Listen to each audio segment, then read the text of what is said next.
But to be honest with you, I'm not sure I see a correlation. I see people that are really young that do amazing jobs that have no corporate experience. I met a kid in Spain, for instance, that was 10 years old, whose company was doing in excess of 100 million a year in revenue. Obviously, he didn't get that from any corporate experience, but I also don't want to discount the value of corporate experience, because experience is experience. Sometimes that's where you get sharper with your skills and you network with people.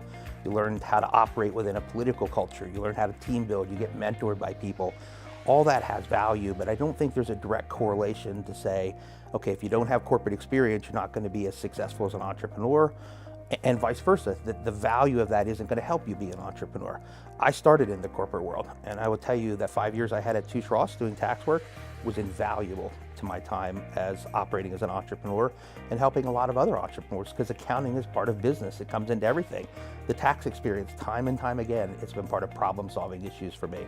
So I really think it's a game of experience, and I learned a long time ago, experience is the best teacher, and you should focus where you're going to get those experiences, learn the most. And then I think the other factor is one of risk. Most people go the corporate route because they don't want to take the risk of being an entrepreneur. And I think that's learning how to manage risk and be smart about things. It's hard to bootstrap a business sometimes. So sometimes it's a resource issue. Sometimes you got parents in a kid's ear saying, hey, go the traditional route, get a job. But ultimately, I just don't see a correlation between the two.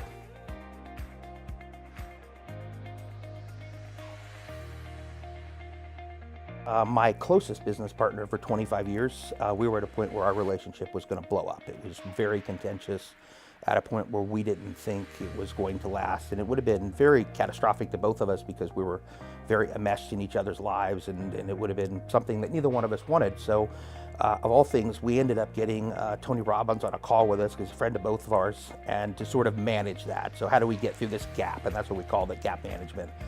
And he said things, I took, as I always do, I wrote down the process he was using. I knew I could solve the problem, but he said two things I never forgot.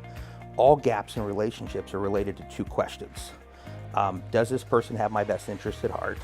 And does this person bring something to the table? So I took literally 14 months to understand those questions.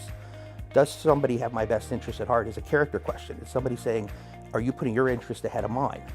I recognized in our relationship that wasn't necessarily the problem. We both looked out for each other. The other question is about value, about meeting people's needs.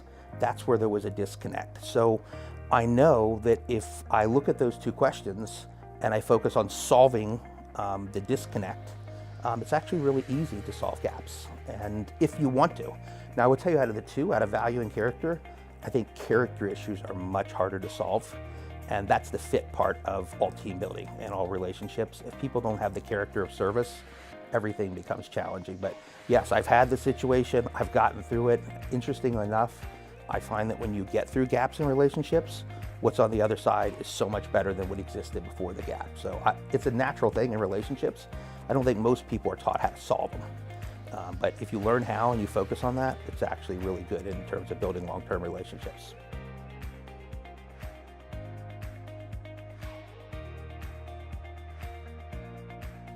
I think it's two parts.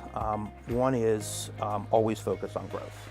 You have to program yourself for success. So that comes in heavily into mindset issues, but also into skills and strategies, and all the things come with it. But the more important lesson for me was learning that all business is about impact. At the end of the day, don't care who's working, don't care what your systems and processes are, what skills you have, it is all designed to serve your clients at a higher level. And what I've found over years in business is the people that do that well and grow critical mass, so they have lots of customers or lots of partnerships, are the ones that we write books about and talk about. But I've never had a really successful person tell me that business isn't about impact, except they didn't tell me that in the front end. On the front end, business was about making money and getting wealthy, and those are important, but those are the results of doing impact well.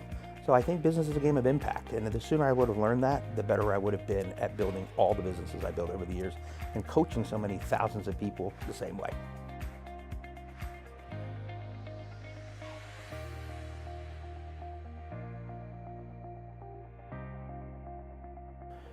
Yeah, so for me, it's not about negative and positive personalities, because I find I have to get along with all personalities, but really about four factors. And I call it the EEFF principle.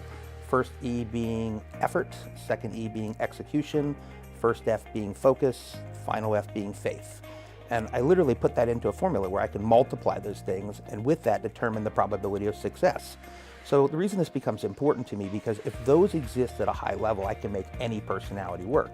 But kind of an example, and I've dealt with this in my business many, many times, I'll get somebody in there where their focus isn't our culture, isn't our mission and what we're doing. So they have much more of a self-focus. They might do a side business, they might be trying to build a brand and figuring out how to leave a company and take things with them. And that's not an unnormal thing, but at the end of the day, if focus is off, the whole culture suffers and the client suffers. So I tend to look at things in that context, and every time I think about it, I think about a lesson that Tony Robbins taught me, and that's the one you don't fire will hurt you the most.